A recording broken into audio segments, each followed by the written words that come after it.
La osificación endocondral es la que se inicia sobre una pieza de cartílago, sí, ¿no? Condral, primero forma cartílago y luego forma un hueso, eso es correcto. ¿Da aspecto a hueso esponjoso? No, generalmente el endocondral da aspecto a hueso, a tejido óseo cortical. No es, no es responsable de la formación de huesos largos, falso, la mayoría de huesos largos se forman por vía endocondral. ¿Se encuentra en la fontanela de los recién nacidos? No, los recién nacidos generalmente son un tipo de tejido membranoso. ¿Es característico de los huesos de la bóveda craneana? No. Los de la bóveda craneana, en general huesos planos, tienen una osificación intramembranosa generalmente. ¿Okay? Clave A. El origen embriológico del vaso es, el vaso viene del mesodermo. Del mesodermo, específicamente del mesogastrio dorsal. No olviden que si este es el estómago, viéndolo desde arriba, de atrás el mesenterio, el mesogastrio que lo sostiene, forma tejido mesenquimatoso que a la hora de girar hacia el lado derecho termina formando el vaso, ¿cierto? En cambio, por delante termina formando el hígado que se va hacia el lado derecho, es mesogastrio dorsal. A diferencia del hígado que tiene un origen endodérmico principalmente. Irriga el tercio superior del esófago. El esófago en su parte superior está irrigado por la arteria tiroidea inferior. Luego la parte media por las arterias bronquiales o paraesofágicas. Y luego la parte distal por las arterias, la gástrica izquierda. ¿Ok? Entonces en este caso tiroidea inferior. Es característica de los anestésicos tipo éster.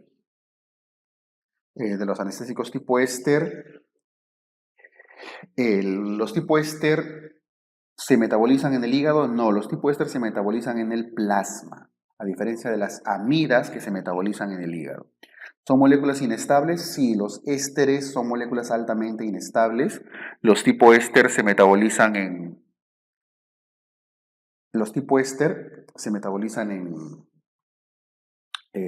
el plasma y esto genera liberación de metabolitos y alta toxicidad. ¿Ok? Los ésteres son la cocaína, tetracaína, procaína, ¿no?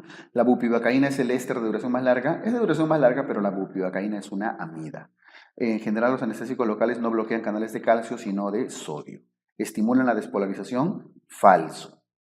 Falso, falso, falso. Al contrario, evitan la despolarización, los anestésicos locales, evitando el ingreso de sodio. Perdón, aquí lo correcto es la B, ¿no? Los ésteres son moléculas bastante inestables. Esto era correcto. A diferencia de las amidas, son moléculas mucho más estables. 40 años con ictericia, dolor en hipocondrio derecho y alza térmica. Icteria de Charcot, ¿no? Ictericia, dolor, alza térmica. Trastorno sensorio, problema neurológico, en shock con oliguria. Es una colangitis severa, grado 3. Si estamos en un paciente con severidad, no deberíamos hacer CEPRE, no debería considerarse ni CEPRE ni ningún procedimiento endoscópico. Aquí vamos a necesitar un drenaje quirúrgico, está contraindicado la CEPRE.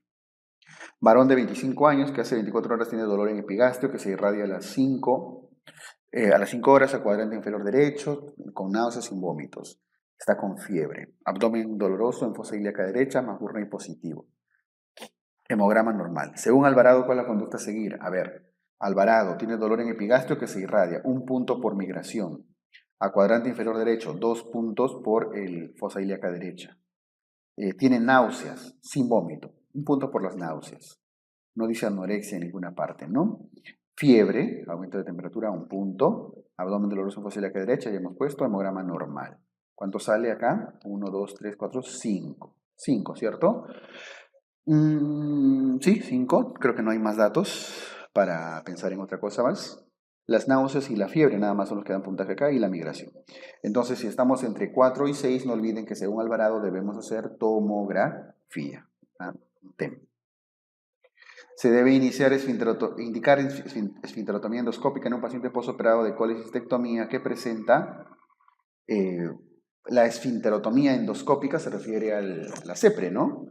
En un paciente que le han sacado la vesícula que ahora está con ictericia, con coledocolitiasis residual. No tanto por los vómitos, ni el dolor, ni la fiebre, sobre todo porque sospechan que se ha quedado un cálculo. Eso significa coledocolitiasis residual.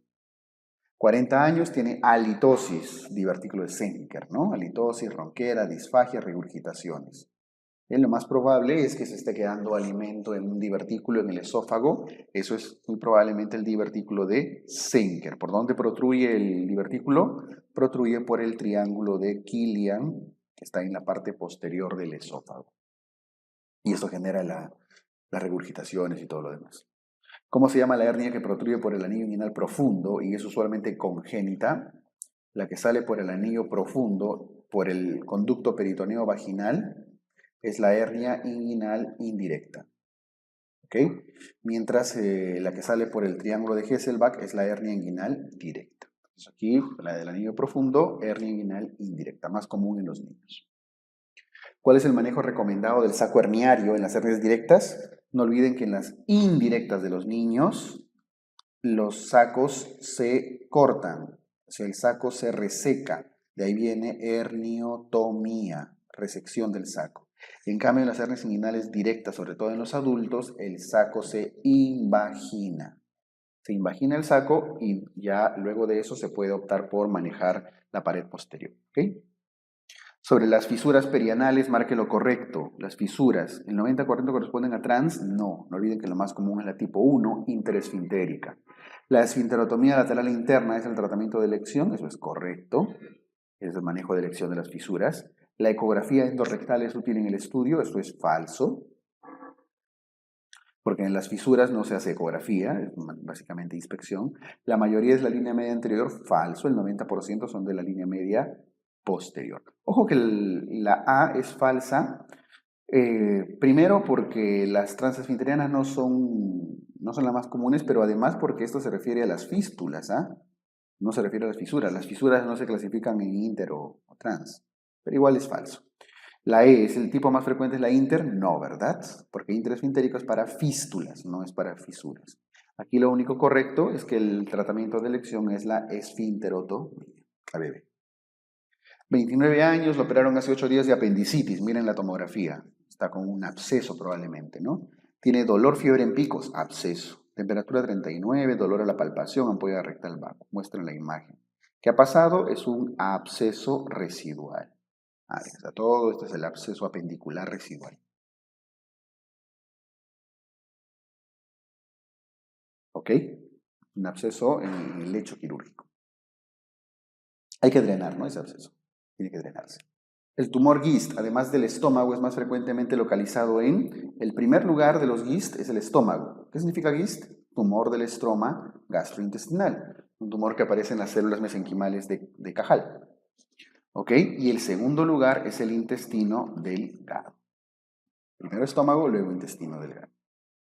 De las siguientes, la zona más frecuente de úlceras por presión es las úlceras por presión que ocurren en como las escaras, ¿no? En la zona sacra, ya les dije, la zona más frecuente es la zona sacrococcígea, las famosas escaras. Al estar en la misma posición por periodos mayores a 2 horas, ya aumenta el riesgo en pacientes postrados crónicos.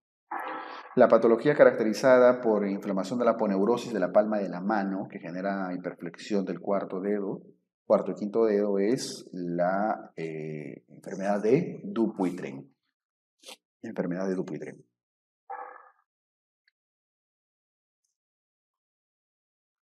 La maniobra de McMurray es útil en las lesiones de McMurray. Es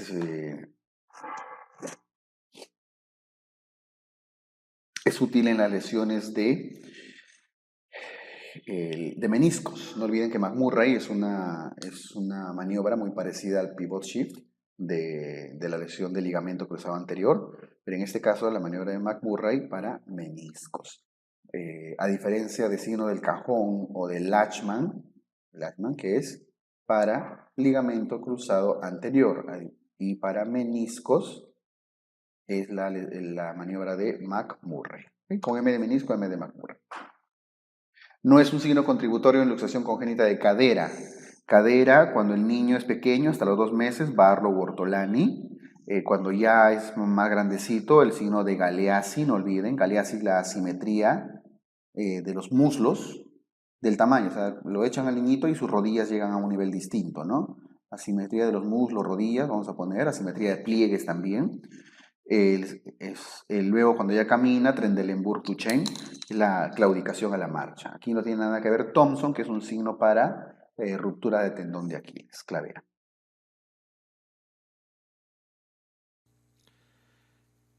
Pregunta, dice, ¿se considera unidad respiratoria más distal? Entonces, la unidad respiratoria más, esta es clave, más distal. Recuerden que el lobulillo respiratorio, ¿ok? Parte de lo que sería lo que se llama un bronquiolo terminal. Bronquiolo terminal. Entonces, a partir de un bronquiolo terminal, que todavía es zona conductiva, parte lo que es un lobulillo respiratorio. El lobulillo respiratorio, ¿no? O sea, tenemos acá nuestro bronquiolo terminal, este es un bronquiolo terminal, ¿ok? Y entonces puede tener 2 o 3, ¿qué cosa? Bronquiolos respiratorios. Entonces, desde acá hasta el final se le llamará lobulillo respiratorio. Ok.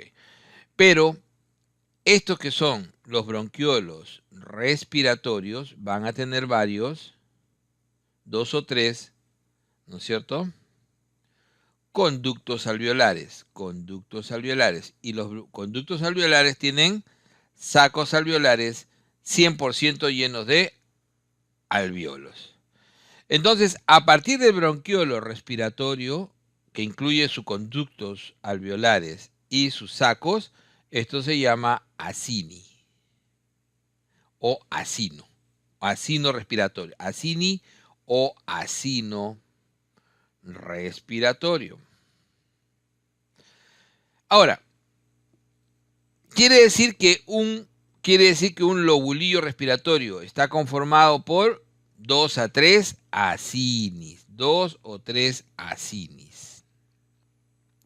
Y un acini respiratorio inicia en un bronquiolo respiratorio y genera varios conductos alveolares y sacos alveolares. Entonces, ¿cuál es la unidad más distal? El acini.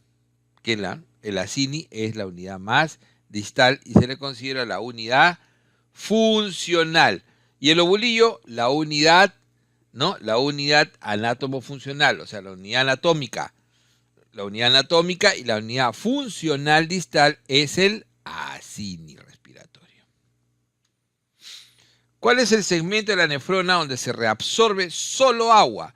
Entonces, yo tengo, siempre acuérdense, ¿no?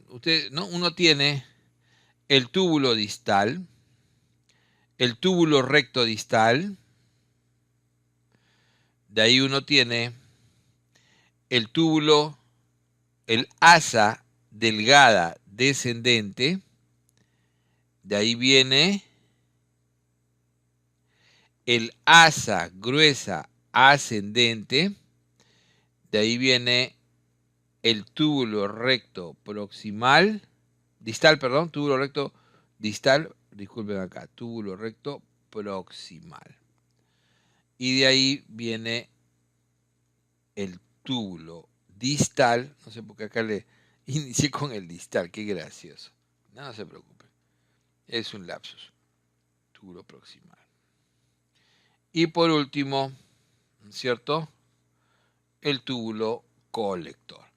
Entonces, y acá viene nuestra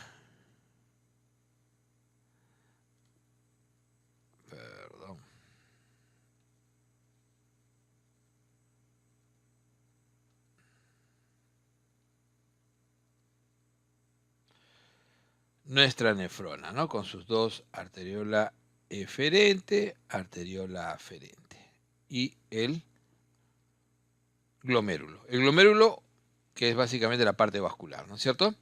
Entonces, se hace la filtración y el túbulo proximal es el encargado de reabsorber el 65%, ¿pero de qué? De agua y electrolitos, especialmente sodio y otros, y el 100% incluso de algunas sustancias como proteínas y glucosa.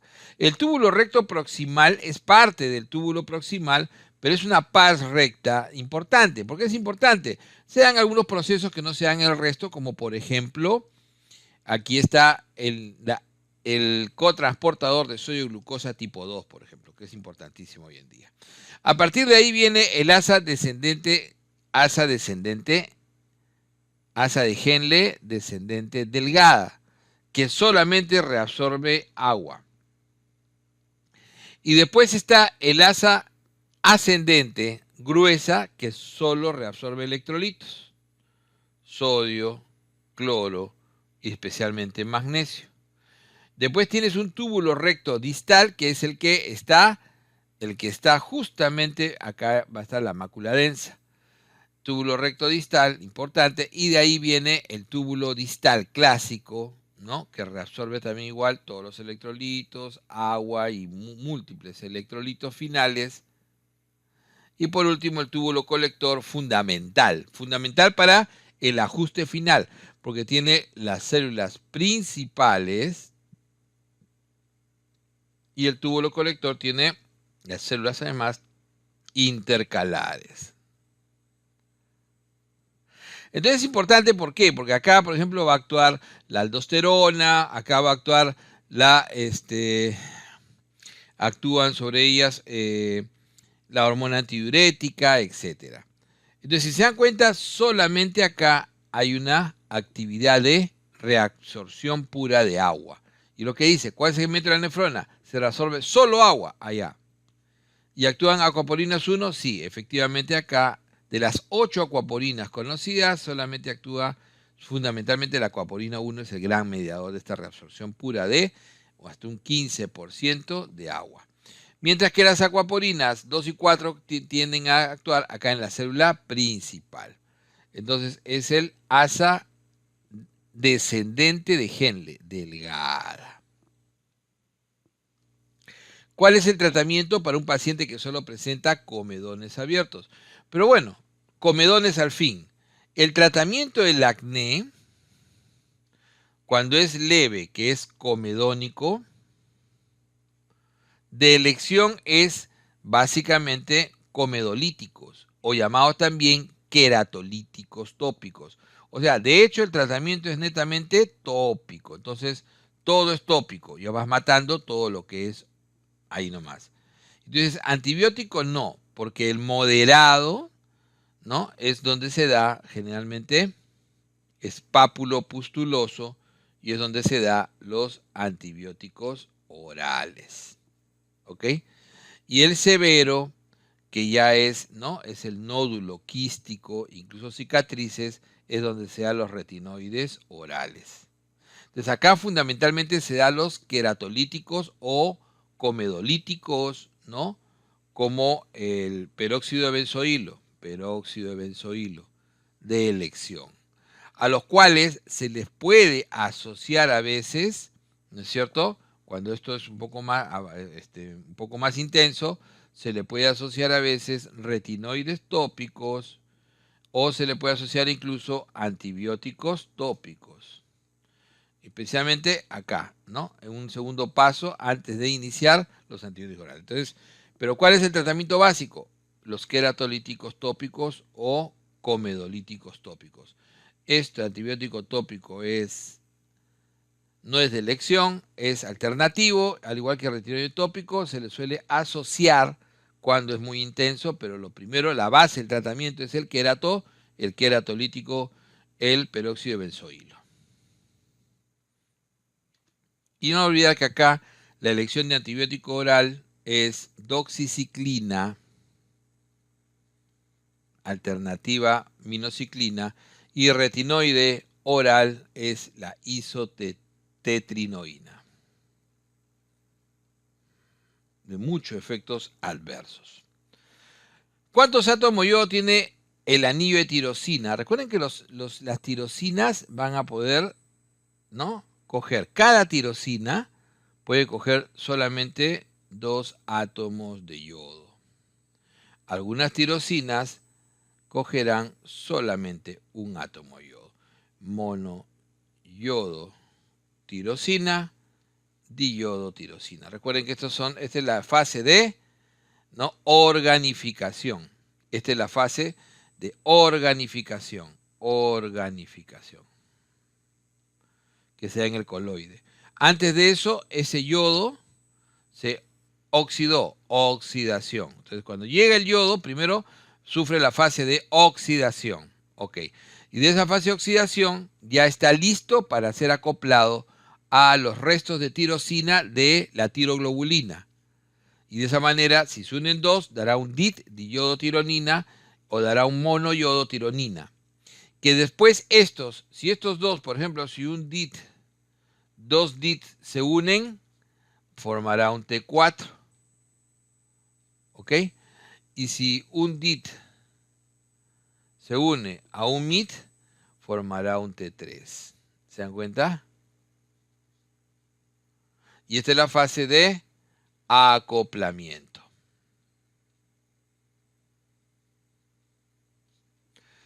Y así se forman las hormonas tiroideas. Una vez formadas, ya esa tiroglobulina es reabsorbida al interior del tiroidocito. Acá está el tiroidocito.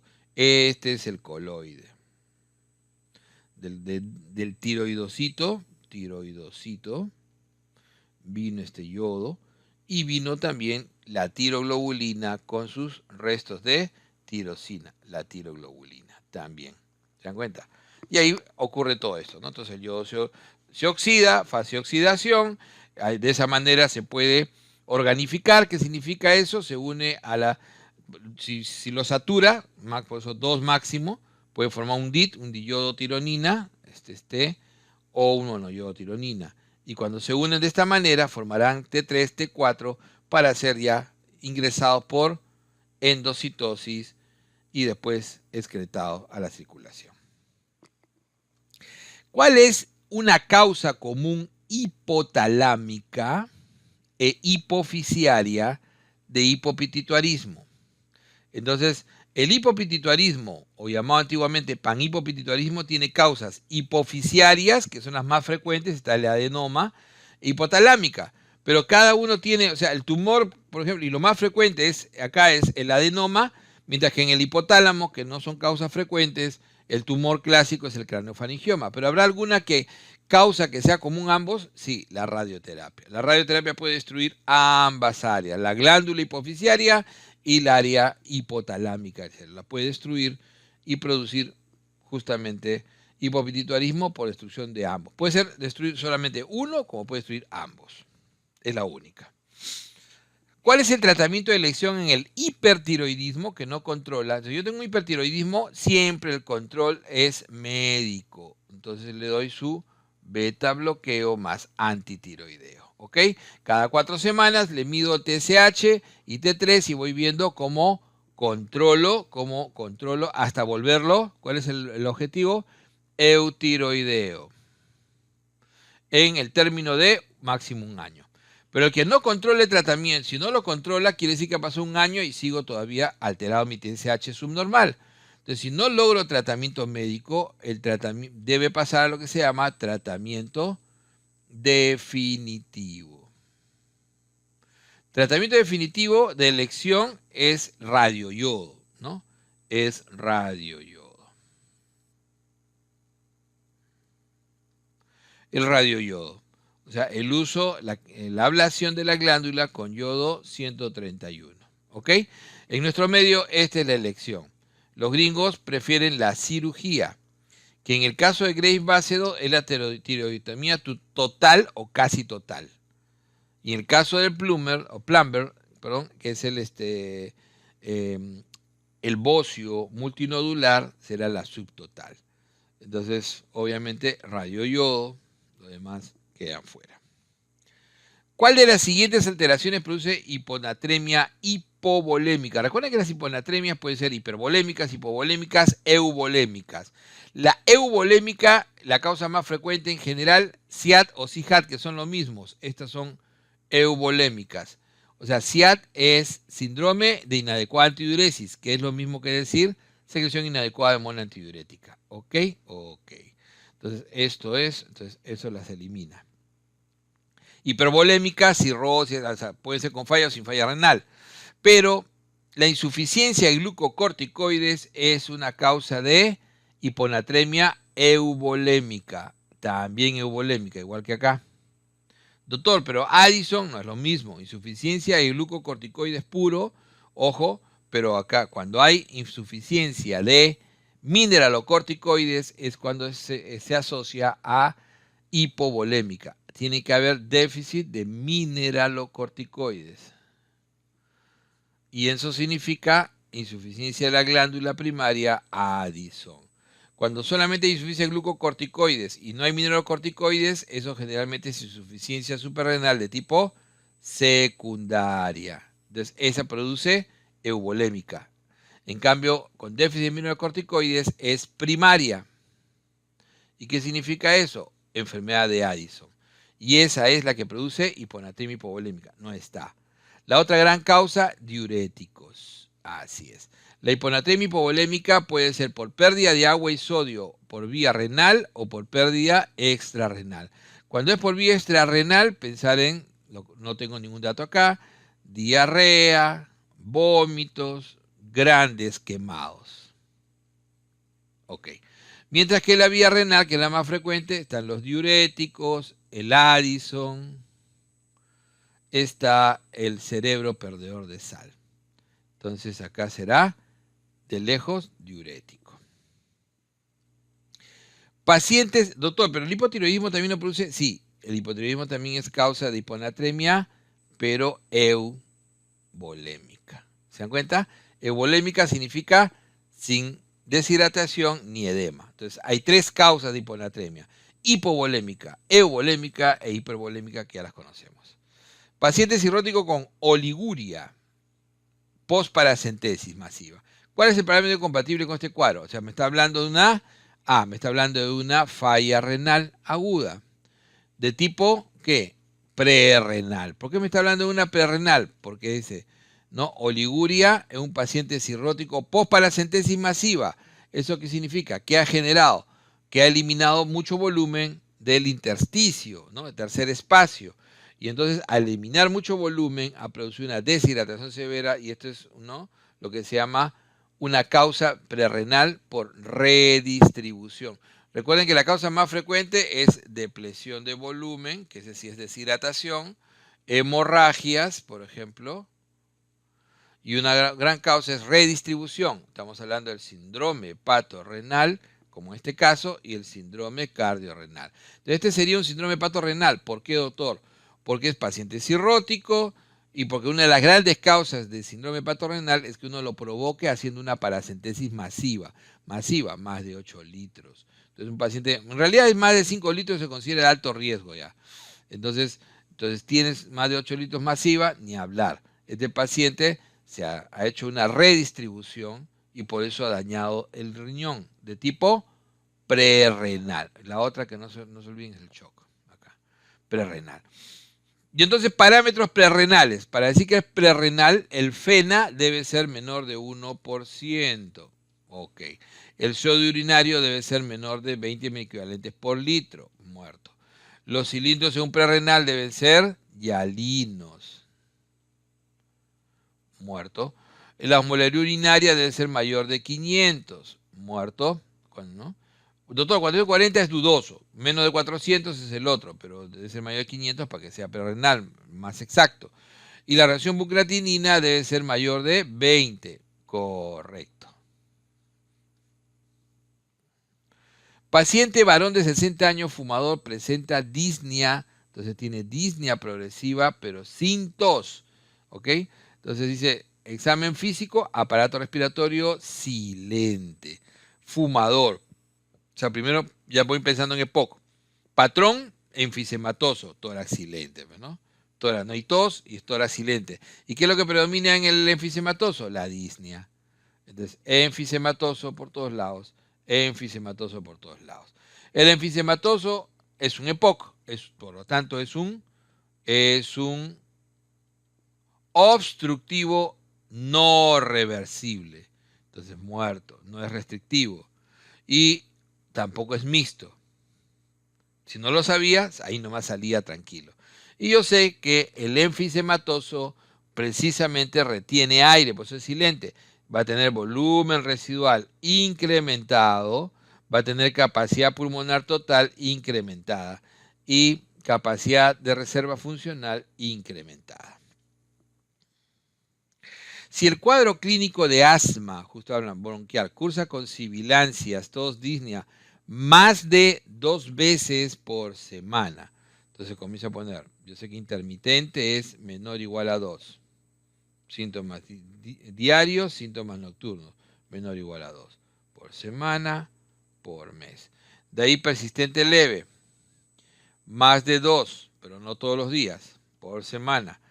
Y 3 a 4 por mes, los nocturnos. Persistente moderado, todos los días, pero no todo el día. Y acá, más de una noche por semana, y empieza por semana. Y persistente severo, continuo. O sea, todos los días, todo el día, y acá todas las noches. Entonces coincide con 3 a 4, ¿no?, por mes, y coincide con más de 2 veces por semana. Por lo tanto, es un persistente leve. Pareciera fácil, pero siempre es mejor hacer el cuadrito para no equivocarse. Se realiza toracocentesis en paciente mujer con efusión pleural que ocupa 2/3 de mi tórax. Miren, bastante, ¿ah? Debe tener mucha disnea. Las características son hemáticas, entonces primero pienso en neoplasia y efectivamente citología positiva para neoplasia metastásica. Bueno, 99.9% son metastásicos. Por frecuencia, entonces me dice por frecuencia. Por frecuencia, entonces yo, ahí nomás cuando me dice por frecuencia, ¿cuál es la histología del primario? Número 1, pulmón. Mujer, número 2, mama. Entonces me quedo con pulmón. Y la histología del primario. Y el manejo paliativo significa hacerle, como tiene mucho volumen, pleurodesis. Entonces, es un pulmón, y el pulmón más frecuente es adenocarcinoma de pulmón y con pleurodesis. Doctor, ¿escamoso? No, es que es el más frecuente, no solamente en mujeres, sino en general es el adenocarcinoma y es el que más metástasis da a pleura. ¿Se dan cuenta? Eso es lo que pasa. No es de mama, es número 2. Puede verse en la causa más frecuente de neumonía atípica. ¿Cuál es la causa más frecuente de neumonía atípica? Acuérdense que las neumonías típicas, neumococo, estreptococo pneumoniae, ¿no es cierto? Hemófilos influenza, moraxella catarralis. Neumonía viral, ya sabemos, ¿no es cierto? Influenza, parainfluenza, coronavirus, adenovirus, virus sincitial respiratorio.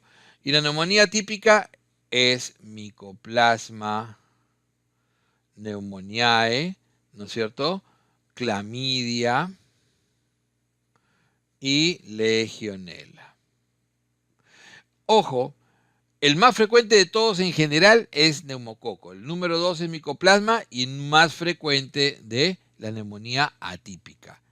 De la neumonía atípica más frecuente es Mycoplasma.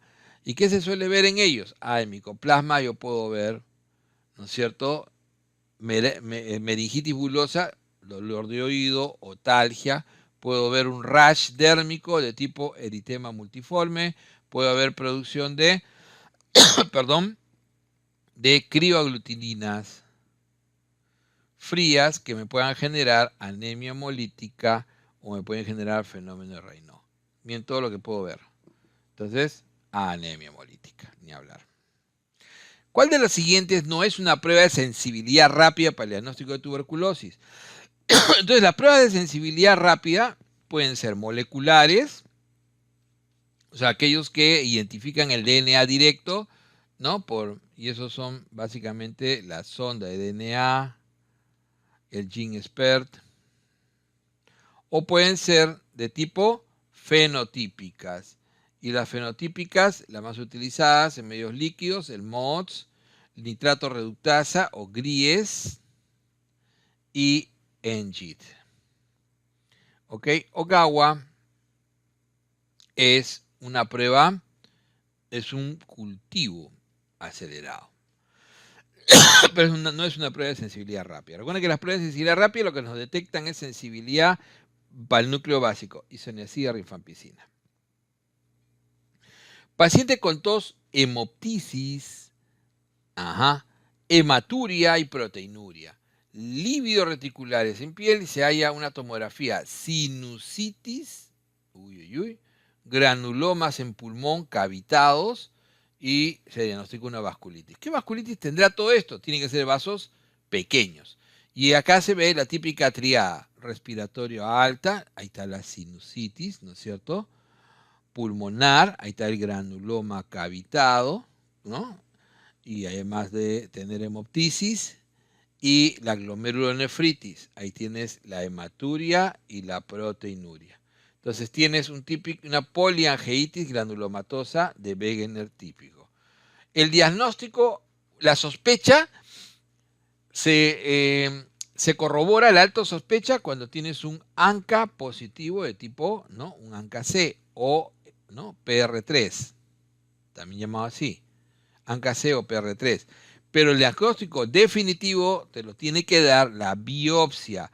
¿Cuál es la que más rinde? Si bien es cierto que el pulmón es el tejido que más nos llama la atención, el que más rinde siempre es riñón, biopsia renal. Ojo, eso ya está definido hace varios años.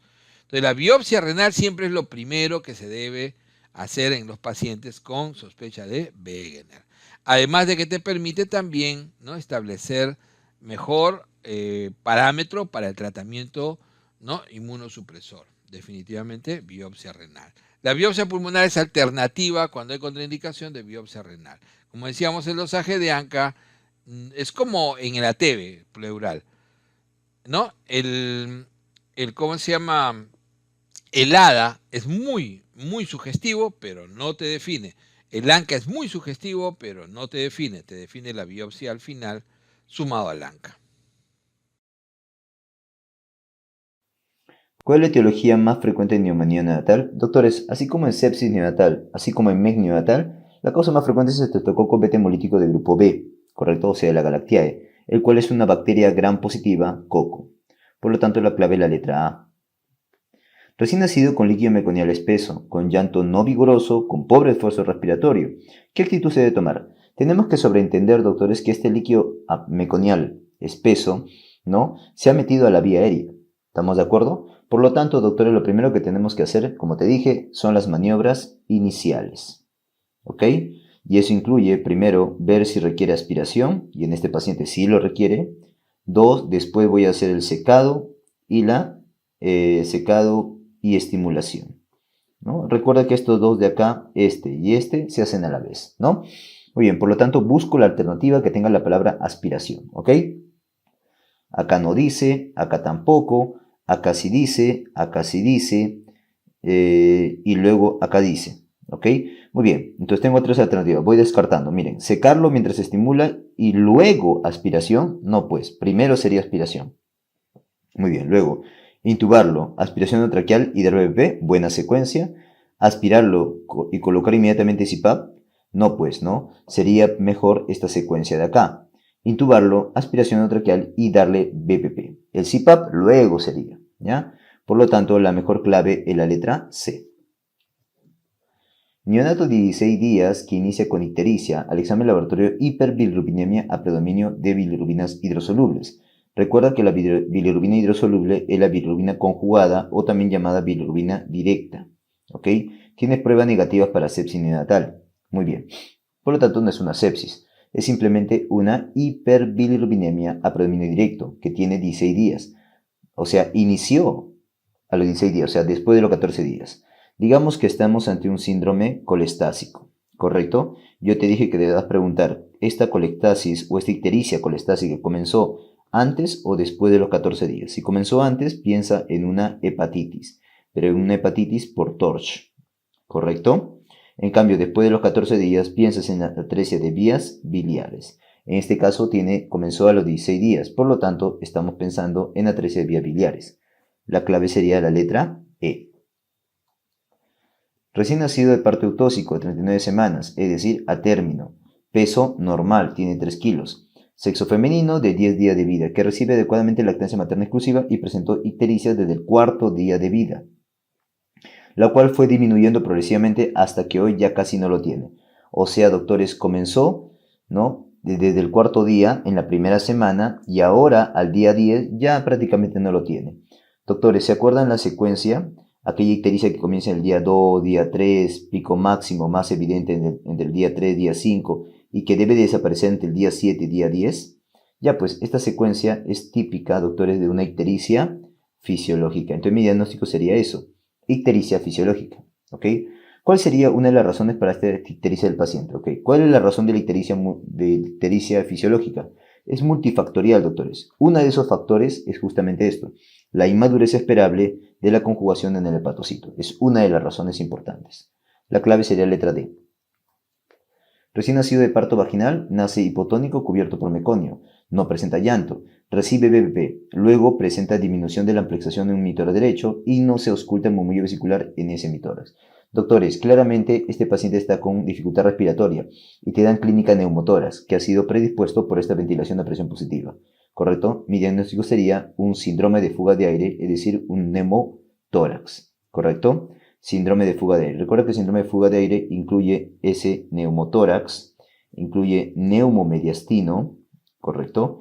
E incluye también enfisema. Entonces, acá el diagnóstico sería uno de estos, que sería el neumotórax. Mujer de 5 semanas de gestación se infecta por el virus de la rubiola. ¿Cuál es la malformación congénita menos probable? Recuerden que si hablamos del virus de la rubiola, o sea, rubiola congénita con malformaciones, viene la tetrada de Gregg, ¿correcto? Que incluye 4 cosas. ¿Cuál es? La famosa microcefalia, ¿no? La sordera neurosensorial, la catarata central y lo que es la microcefalia, sordera, catarata, ¿no? Y la cardiopatía congénita, típicamente PCA. ¿Ok? Entonces busquemos esa. Catarata central, sí. PCA también. Hipoacusia neurosensorial también. Microcefalia también. Hidrocefalia, no. Más bien la hidrocefalia o macrocefalia sería, pues, doctores, de un toxoplasmosis. ¿Ya? Muy bien. Recién nacido con inyección conjuntival y secreción. En nefroticia evidencia, bueno, con esto ya estamos pensando en que es una conjuntivitis. Ahora, al decirnos que tiene diplococo gram negativos, ¿cuál sería el tratamiento? Al decirnos diplococo gram negativo significa que es una conjuntivitis gonocócica, ¿correcto? ¿Y cuál es el tratamiento para la gonocócica? Viene a ser cefalosporinas, ¿correcto? Ya sea ceftraxona o ya sea cefotaxima. Por lo tanto, ¿cuál tenemos acá? Cefalosporina de tercera generación, que viene a ser la ceftraxona o la cefotaxima. ¿Cuál de las siguientes es falsa con respecto a la asfixia prenatal y la encefalopatía hipoxico-isquémica? El Apgar menor de 3 al quinto minuto es criterio de asfixia, correcto, junto al pH de cordón menor de 7 y la clínica neurológica o clínica de asfixia. El grado 1 de encefalopatía hipoxico-isquémica va con sensor y alerta, correcto. ¿Suele cursar con hipoxemia y hipercapnia? Sí, y también acidosis. ¿El daño evidente neurológico suele aparecer después de los 20 minutos? No, esto mucho antes, más o menos a los 10 minutos aproximadamente. ¿La apnea primaria suele requerir estimulación? Sí, ¿no? Sale con eso. Es más, fue pregunta de examen. Por lo tanto, la más falsa es la letra D. Según la norma técnica de evaluación del niño menor de 5 años del MINSA Perú, ¿a qué edad un niño hace puente de 3 cubos? Ok, con respecto a los cubos, doctores, recuerda que torre de 3 cubos es a los 18 meses. Torre de 5 cubos es a los 21 meses. Torre de 7 cubos es a los 24 meses. Y mismo ingeniero el chibolo hace un puente de 3 cubos, que sería a los 30 meses. Por lo tanto, puente de 3 cubos sería 30 meses. Letra A. Un niño presenta talla baja, estenosis pulmonar, un cariotipo normal. ¿Cuál es el diagnóstico más probable? Ok, doctores. Si no dicen talla baja, ok, y que va con estenosis pulmonar, claramente voy a pensar en síndrome de Noonan. Doctor, pero el cariotipo tiene normal. ¿Y eso qué tiene que ver? Recuerda que acá es un problema genético, no de número de cromosomas. ¿Ok? Por lo tanto, la clave sería letra C. ¿Ya? Recuerda que es de herencia autosómica dominante.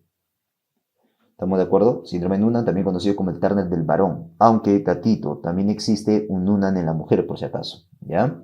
Muy bien. 15 días con lactancia materna exclusiva y diagnóstico de galactosemia. ¿Cuál es el problema que presenta?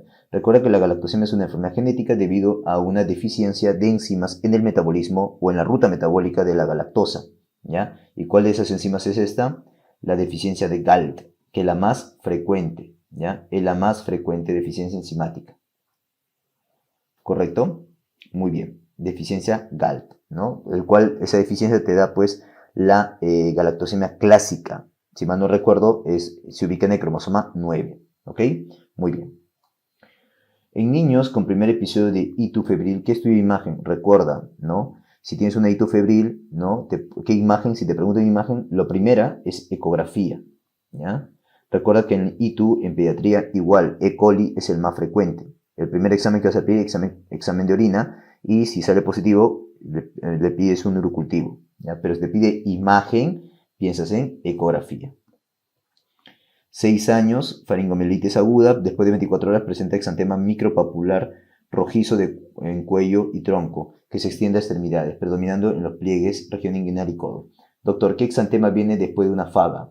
Viene a ser la escarlatina. Entonces mi diagnóstico es escarlatina. ¿Quién causa la escarlatina, doctor? El estreptococo beta hemolítico del grupo del grupo A, también conocido como piógenes, el cual bota una toxina, la toxina llamada eritrogénica. La toxina eritrogénica, que en algunas literaturas dicen que hay tipo A, tipo B, tipo C, por eso algunos mencionan que puede haber 3 escarlatinas en la vida, ¿ya? Por lo tanto sería toxina eritrogénica. Letra C. Frente a un cuadro de deshidratación severa, o sea que ha perdido peso más del 10%, ¿correcto? Con shock, dice, o sea, está hipotenso, ¿ok? Además de seguramente mala perfusión, ¿no? Por diarrea en niños. ¿Cuál es la medida inicial? Doctores, si está con shock, obviamente tienes que darle el bolo. El bolo en rango es de 10 a 20 cc por kilo por bolo, ¿correcto? Si te piden marcar 1, piensas en 20, ¿ya? Por favor, ¿correcto? Muy bien. Ahora, esto puede ser de cloruro de sodio al 0.9% o puede ser con lactato Ringer. ¿Cuál tenemos acá en la clave? Lactato Ringer, doctores, 20 cc por kilo. La clave es la letra B, ¿ya? Llega a consulta un lactante de 1 año quien no tiene vacunas completas, tan solo de la del recién nacido, o sea, la BCG y la vacuna de la hepatitis B. Madre refiere que hace aproximadamente 2 semanas presentó cuadro catarral, ¿ya? Al momento presenta tos exigente con rubicundez y algunos vómitos, o sea, tos emetizante, tos con rubicundez y en salvas, o sea, quintosas. Doctores, cuadro catarral y luego te hace este tos, estamos hablando de un famoso coqueluche. Mi diagnóstico sería coqueluche entonces. ¿Ok? Causado por Bordetella pertussis. Veamos, ¿cuál es correcta? Dice. ¿No tiene importancia el antecedente de la falta de vacuna? ¿Cómo que no? Claro que sí, doctores. Sí tiene importancia, porque probablemente por esa falta de vacunas es que este paciente está haciendo ese coqueluche. ¿Se trata de una neumonía típica? No, nada que ver. ¿Ya se encuentra en su fase paroxística? Claro que sí. Recuerda que el coqueluche típicamente va con la fase catarral, que ya lo pasó, y ahorita está con la segunda fase, que es la fase paroxística. Y la tercera viene a ser la convaleciente. Ahorita está en la fase paroxística, correcto. ¿El manejo antibiótico usado en la fase paroxítica previene contagio? Sí, correcto. ¿Y brinda mejoría clínica? No.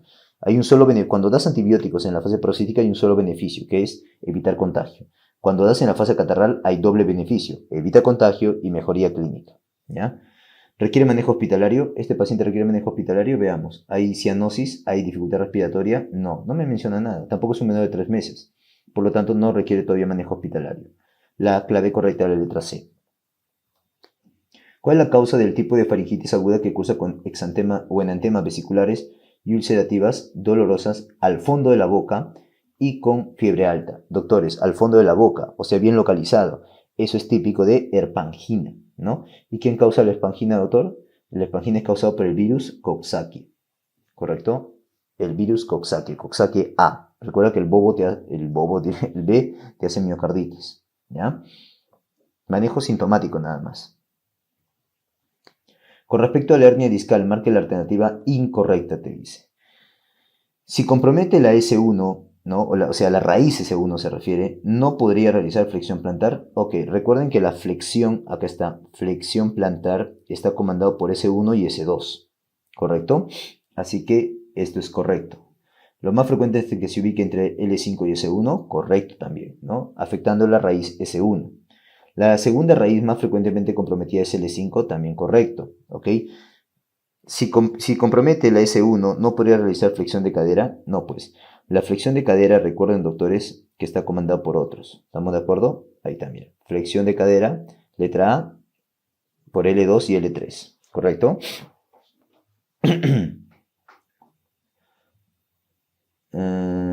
Esta sería falsa. Una indicación de cirugía es cuando aparece pérdida de control filtrar, claro. Otra indicación, doctores, ¿cuál sería? Cuando hay déficit motor, cuando no hay mejoría clínica con el tratamiento sintomático. ¿Ya? Letra C.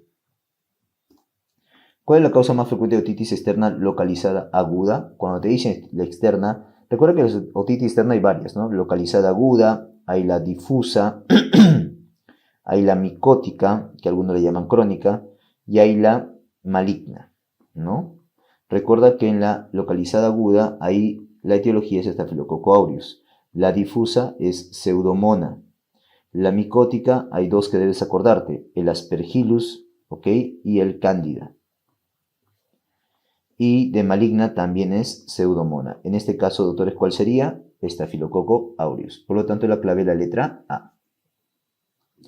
28 años, hace 15 días presenta cansancio, disnea de medianos esfuerzos, artralgias. Al examen, palidez de piel y mucosas, ictericia, no hay enopatías periféricas, abdomen, hígado y vasos palpables, laboratorio de 8.5, bilirrubina total de 4.5, o sea, elevado, a predominio indirecto. Reticulocitos un poquito elevado, significa que es una anemia hemolítica. Anemia hemolítica. Y de échale también elevado.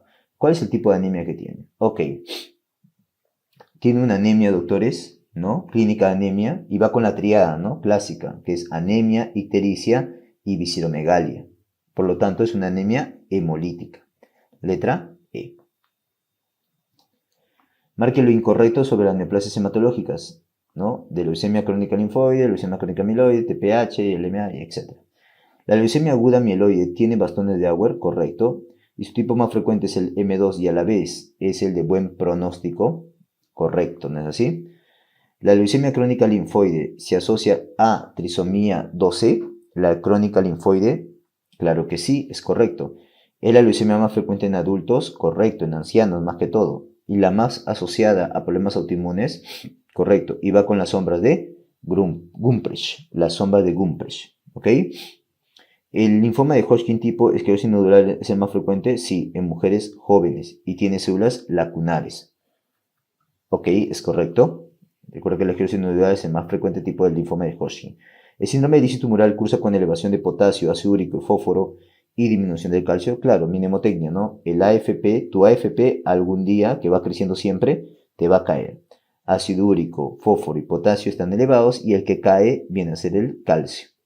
La leucemia crónica mieloide, ¿okay? Tiene como tratamiento de primera línea el TPH y curativo el imatinib. No, al contrario, ¿no? El TPH es el curativo y el de primera línea es el imatinib, ¿correcto? Para la leucemia crónica mieloide, ¿ya? Por lo tanto, la falsa es la letra E.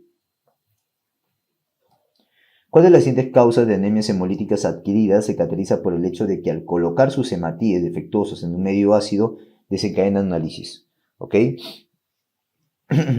Prueba de hemolicina ácida se llama eso, ¿no? Muy bien. ¿Cuál de las siguientes causas de anemias hemolíticas adquiridas te dice? Ok, efritosis es congénita, hemoglobinopatía es congénita, talasemias también, eliptócitos también. ¿Cuál es la única adquirida que tenemos acá? Hemoglobinuria paroxística nocturna. ¿Correcto? Muy bien. Letra D.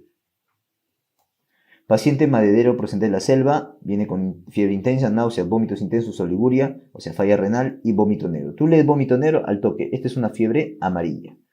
Entonces, ¿cuál es mi sospecha? Fiebre amarilla. ¿Cuál es la clave? Esta no, esta no, esta no. Ahí está. Fiebre ictérica hemorrágica, que es un tipo de anemia, de fiebre, mejor dicho, la fiebre amarilla es un tipo de fiebre ictérica hemorrágica. ¿Ok? Peste no sería tampoco. Paciente jardinero de profesión acude a consulta porque presenta lesiones como se ve en la imagen. ¿En qué sospecharía? Mira, doctor, esta es la imagen clásica, ¿no? Acá está el punto del trauma vegetal, por eso el dato importante de jardinero, y esta es la linfadenititis que genera, ¿ok? La úlcera en el lugar del trauma y la linfadenititis que se dibuja. Esto es típico de esporotricosis, ¿correcto? Esporotricosis, causado por Sporotris schenki. Letra E. Tratamiento, doctor. Tratamiento en este caso sería itraconazol. ¿Ok? Muy bien. Se considera parasitosis transmitida por la piel. Por la piel. Ok. ¿Cuáles ingresan por piel? Fasciola es por vía oral. Ancilostoma. No. Ancilostoma venalis sí ingresa por piel. Proxurus no. Trichuris tampoco. Estrongiloides sí, ancilostoma también. Letra D. Ascaris ingresa por vía oral, este también. ¿Ok? Muy bien. Marque lo correcto sobre la micosis. El tratamiento de primera línea para candidiasis sistémica son las equinocandinas, correcto. Segundo lugar, fluconazol. Y tercer lugar, doctores, anfotericina B. La paracoccidiomicosis, la especie más frecuente es la brasilensis, correcto. Su forma más frecuente es la aguda subaguda, no, doctores. La forma más frecuente es la crónica, la del adulto, la de mayor de 30 años. ¿Ok? La histoplasmosis diseminada cursa con fiebre, visceromegalias, citopenias y úlceras en mucosas, correcto. ¿Y debe ser tratado con fluconazol? No, debe ser tratado con anfotericina B. La erisipelotris, no, mejor dicho, la esporotricosis, ¿es causada por erisipelotris russipatiae? No, ¿no? Más bien la erisipelotris russipatiae lo que causa es la erisipeloide, ¿ok? Que es por trauma de espina de pescado. La esporotricosis es por trauma con espina de rosas, ¿ya? Y esa es causada por Sporotris schenki, ¿correcto? El manejo de aspergiloma sintomático es, en primer lugar, istraconazol. No, doctores. El manejo de aspergiloma sintomático viene a ser la cirugía. Por lo tanto, la única correcta es la letra A. ¿Más de cuánto tiempo debe eliminarse salmonella por heces o por orina para ser considerado un portador crónico? ¿Más de cuánto tiempo? Más de 12 meses, ¿correcto? Por lo tanto, sería la clave, la letra D, un año. ¿Correcto? Y esto, doctores, recuerden que su tratamiento viene a ser ciprofloxacino, pero por 4 semanas. ¿Ya? Muy bien. Paciente de 10 años de edad refiere que luego de regresar del campo inicia dolor tipo lancetazo, urente en la pierna derecha, a las 2 horas dolores musculares y temblores en todo el cuerpo. Llevado de emergencia por observar sudoración profusa, cialorrea, rigidez abdominal en miembro inferior y se observa lesión edematosa rojiza. Doctores, al decirte que ha ido al campo, y si estoy pensando en una ponzoñosa, ¿no? Obviamente pensaría en la araña del campo, que es el Lactrodectus mactans, o tu ex, ¿no? O sea, la viuda negra, ¿ya? Muy bien, por lo tanto sería un latrodectismo. ¿Y la clínica, doctor, es compatible? Claro que sí es compatible. Recuerda la toxina, que es la alfa-latrotoxina, o latrotoxina alfa, que en realidad es una neurotoxina, ¿correcto? El foneutrismo recuerda que es la araña de la banana o araña del plátano, ¿correcto? Y va con priapismo, no te olvides, ¿ya? En esta pregunta nos dicen el débito cardíaco dividido por la frecuencia cardíaca, ¿a qué es igual? ¿No? El débito cardíaco es el gasto cardíaco. Y recuerden que el gasto es frecuencia cardíaca por volumen sistólico o volumen de eyección. Entonces, si me dicen gasto cardíaco, débito cardíaco, y esto lo pasamos a dividir, entonces, ¿a qué nos sale? Igual al volumen sistólico o de eyección, ¿no? Que es, recuerden, 70 mililitros aproximadamente. Entonces, acá, volumen de expulsión, volumen de eyección o volumen sistólico. El índice cardíaco es gasto cardíaco sobre superficie corporal total, por si acaso, ¿no? Cuyo valor normal es más de 2.2. La presión arterial media es la presión sistólica más 2 veces la presión diastólica sobre 3, todo sobre 3. Eso también hay que acordarnos en calcular, porque la presión arterial media es el mejor parámetro para calcular la perfusión tisular. Acá nos preguntan cuál es la conducta en un embarazo de 42 semanas, que ya se considera prolongado, ¿verdad? Que tiene contracciones esporádicas, pérdida del tapón mucoso, no hay signos de alarma, ¿no? La altura está en 33, longitudinal cefálico derecho, latidos normales, test no estresante reactivo, está bien el bebito, al tacto no hay cambios cervicales y pelvis ginecóica. ¿Cuál es la conducta en un embarazo prolongado que ya probablemente esté iniciando trabajo de parto?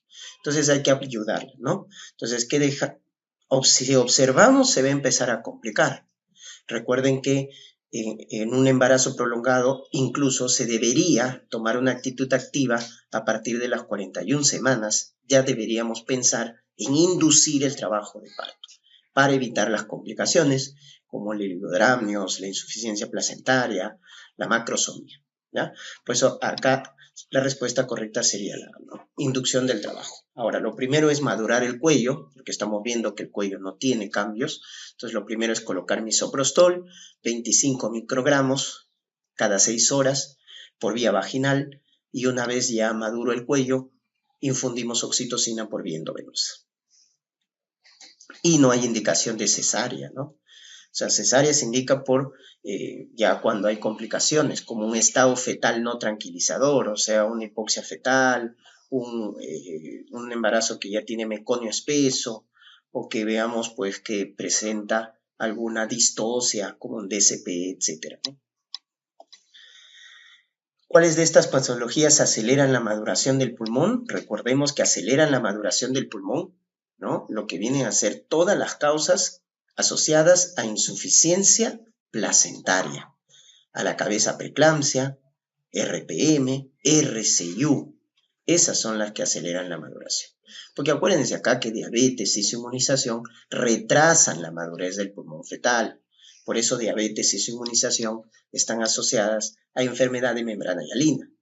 En cambio, preeclampsia, RCIU, RPM, consumo de drogas como el tabaco, cocaína, están asociados a insuficiencia placentaria y al acelerar la maduración del pulmón se asocian a síndrome de aspiración de líquido meconial. ¿Cuál de las siguientes constituye un cambio fisiológico? ¿Ya? ¿La creatinina aumenta? No, pues por la hiperfiltración, recuerden, el riñón de la gestante hiperfiltra y por eso la urea, la creatinina a nivel sérico disminuye. ¿Aumenta el volumen tidal o volumen corriente? Eso es correcto. ¿Ya? El volumen tidal o corriente aumenta hasta un 40%. ¿Ya? Eso sí es correcto. Entonces, ¿disminuye la frecuencia cardíaca? No. Aumenta la frecuencia cardíaca, ¿no? 10 latidos por minuto, aumenta el volumen sistólico, aumenta el gasto cardíaco en la gestante. Hay hemodilución, porque el volumen plasmático aumenta 45%, recuerden. ¿Ya? Entonces, el plasma aumenta, la volemia aumenta en la gestante, no te puedes equivocar. Y recuerden que la gestante tiene menos peristaltismo intestinal porque la progesterona relaja músculo liso y eso se asocia a estreñimiento, a formación de hemorroides en la gestante, ¿no? Muy bien, la respuesta correcta la B. En este caso nos hablan de una mujer de 25 años, joven, con amenorrea y que desde hace 8 horas tiene sangrado, ¿no? Con compromiso del estado general. Al examen, altura de 15 centímetros y el beta-HCG está en 120.000 y la hemoglobina está en 8. Entonces nos preguntan cuál es el diagnóstico más probable. Acá hay dos datos que debemos resaltar. Uno es la altura uterina, ¿no? Tiene una amenorrea de 8 semanas, pero la altura uterina es de 15 centímetros. O sea, tiene una altura uterina aumentada para la edad gestacional. Y lo otro es el nivel de beta-HCG. Tiene un nivel de beta-HCG bien elevado. Por lo tanto, en una hemorragia de primer trimestre, cuando nos dicen altura uterina, beta-HCG elevado, lo que debemos pensar es en una mola, ¿no? Ahora, tenemos la mola total y la mola parcial. ¿Cuál es la más frecuente? ¿Cuál es la más grave? ¿Cuál es la que va con altura uterina aumentada más frecuentemente? Porque todo es mola, todo es tumor placentario, la mola total. Por eso marcamos la B, ¿ya? La mola total es más frecuente, es la que produce mayor aumento de altura uterina en comparación con la mola parcial, ¿no? Porque no nos dan el dato en la ecografía. La ecografía nos confirma mola cuando nos dice esa imagen quística en racimo de uvas, ¿no? En panal de abejas, y si te dicen que no hay tejido embrionario, es mola total, que es lo más frecuente. Ahora, cuando hay tejido embrionario, ahí es mola parcial, ¿no? Entonces la respuesta la B. Acá gestante 39 semanas, el primer hijo nació por vía vaginal con un peso de 2.900 gramos. Actualmente feto en podálico. El ponderado es 3.500, pelvis ginecoide, está en fase latente, cabeza alta, ¿no? O en este caso, si está podálico, bueno, no está encajado, ¿no? Acá ya el punto de referencia cambia, es sacro. ¿Y cuál es la conducta más apropiada? Bueno, cuando nos dicen que el feto está en podálico o está en transverso y ya está a término, entonces lo ideal, lo de elección, es la cesárea. Debemos plantear la cesárea. Y podemos hacerlo porque todavía está en fase latente. No hay ningún problema, ¿ya? Cuando nos hubieran dicho que ya está dilatado 10, está en pleno expulsivo, ahí sí hay que hacer maniobras para sacar ese feto podálico por vía vaginal, ¿no? Las maniobras, acuérdense del podálico, maniobra de Müller, Roja-Rosé, Brach, Morisot, que son las que se aplican, ¿no? ¿Para qué colocar oxitocina? ¿En qué momento nos están diciendo que las contracciones son de mala calidad? Un podálico no puedes tener conducta expectante, ¿no? Esto sería cuando estamos en una zona rural, ¿no? En un centro de salud, en una zona alejada donde no hay las condiciones para hacer una atención eficiente, ¿no? Entonces, lo único que nos queda es hacer una versión cefálico-externa. Pero lo ideal, lo de elección, la conducta más apropiada sería hacer una cesárea o un podálico, ¿ya? Y esto no, pues. 35 años con contracciones uterinas, ¿no? Gestante a término de 35 años con contracciones uterinas. Al examen físico, tacto en dilatado 5, borrado 90, membranas íntegras, ecografía, gestación gemelar, mono-bi, que es el de los monocigóticos el más frecuente, ¿no? El mono-bi. Presentación cefálica. ¿Cuál es la conducta entonces a seguir? Bueno, es un embarazo doble a término monocoreal biamniótico.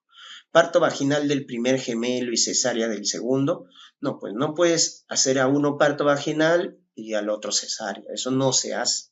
O bien lo sacas a los dos por vía vaginal o bien a los dos por cesárea, ¿no?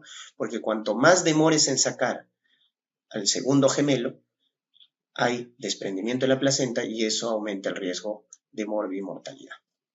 ¿Dejar evolucionar el parto vaginal? Creo que esa es la respuesta correcta, porque nos están diciendo que la presentación es cefálica, ya está en dilatación de 5, ¿no? Entonces no hay ningún problema. ¿Por qué cesárea de urgencia? ¿Acaso te están diciendo que el primero está anopodálico? ¿O te están diciendo que es mono-mono, que es el que más se complica, el que más se muere? Ojo, el mono-mono, el monocoreal monoamniótico, sí hay que sacarlo por cesárea a las 34 semanas. ¿O hay datos de hipoxia fetal, etcétera? No.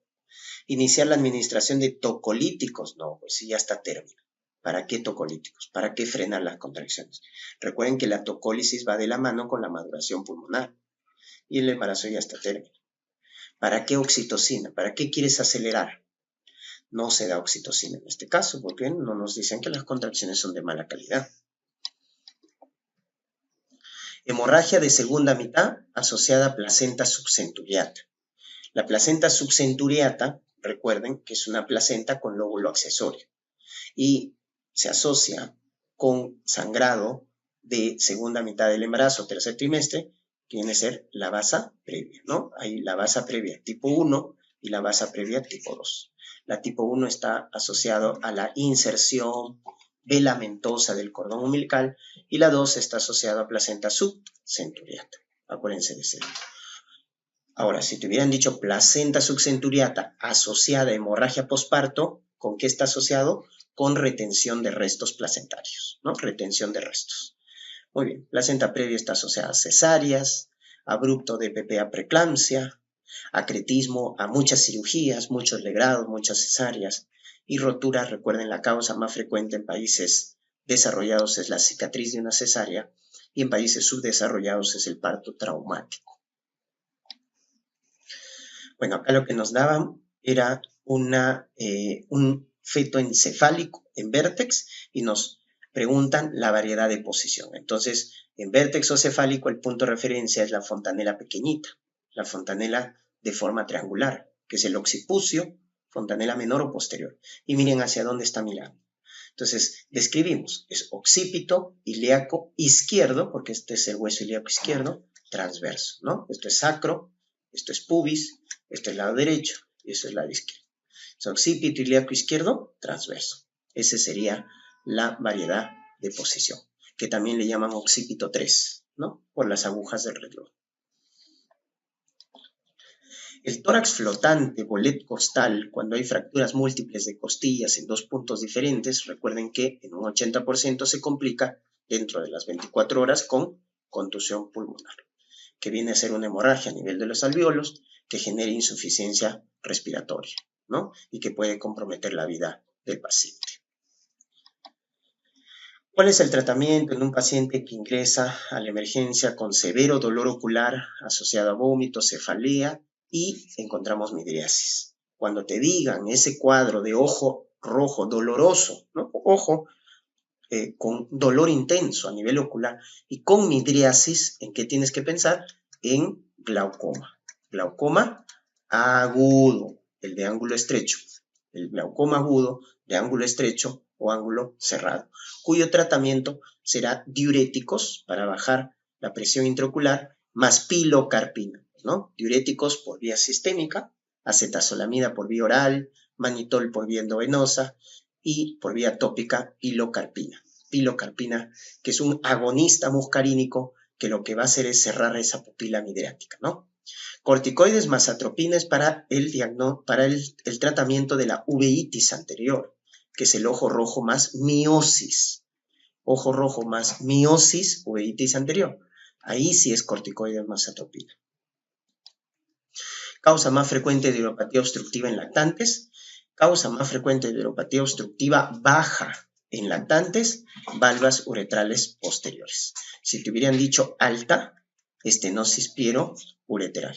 Es diferente, ¿ya? En el joven es nefrolitiasis, en el abuelito es hiperplasia benigna de próstata, ¿no? Como causas de hidropatía obstructiva más frecuente. La hidroclorotiazida se usa en el tratamiento médico de la litiasis renal, ¿no? Entonces recuerden que las tiazidas reabsorben calcio, ¿no? Entonces al reabsorber calcio, la concentración de calcio en la orina disminuye. O sea, ¿qué trata la hidroclorotiazida? La hipercalciuria. ¿Y qué es la hipercalciuria? La principal causa de cálculos de oxalato de calcio. Entonces, en los cálculos, en la urolitiasis de oxalato de calcio, fosfato de calcio, damos hidroclorotiazida, ¿no? Estrubitas son los cálculos infecciosos asociados a Proteus. Cistinas son los cálculos duros, sobre todo se ven en pediatría por su causa genética. Pacientes con gota desarrollan cálculos de ácido úrico, ¿no? Ahí utilizamos alopurinol, recuerden, en los cálculos de ácido úrico. ¿Cuál de los siguientes factores podría causar taquicardia ventricular polimórfica o torsades de Pons? Recuerden que el factor de riesgo acá es la prolongación del intervalo QT, ¿ya? Entonces, torsades de Pons, prolongación del intervalo QT. ¿Y eso con qué está asociado? Con trastornos electrolíticos como la hipocalcemia, la hipocalemia, la hipomagnesemia, o por fármacos como la citromicina o en general los macrólidos, eritromicina, ¿no? La hidroxicloroquina, moxifloxacino, los antidepresivos tricíclicos, terfenadina, ¿no? Son fármacos que están asociados a la prolongación del intervalo QT y eso está asociado a torsades de Pons. Por eso, de estos factores, ¿quién prolonga el intervalo QT? La hipocalcemia, ¿ya? La hipocalcemia. Vasopresor de elección en shock cardiogénico y también en shock séptico, ¿ya? Es de primera línea, ¿quién? La norepinefrina. La norepinefrina es el vasopresor de elección. En shock séptico, en shock cardiogénico, es de primera línea, ¿no? Cambio epinefrina en anafilaxia, lo utilizamos. En paro cardíaco también. Fentolamina es el antagonista de los receptores alfa 1, alfa 2, y lo utilizamos en la crisis hipertensiva del feocromocitoma. Dobutamina es una alternativa en el shock cardiogénico que podemos emplearla también.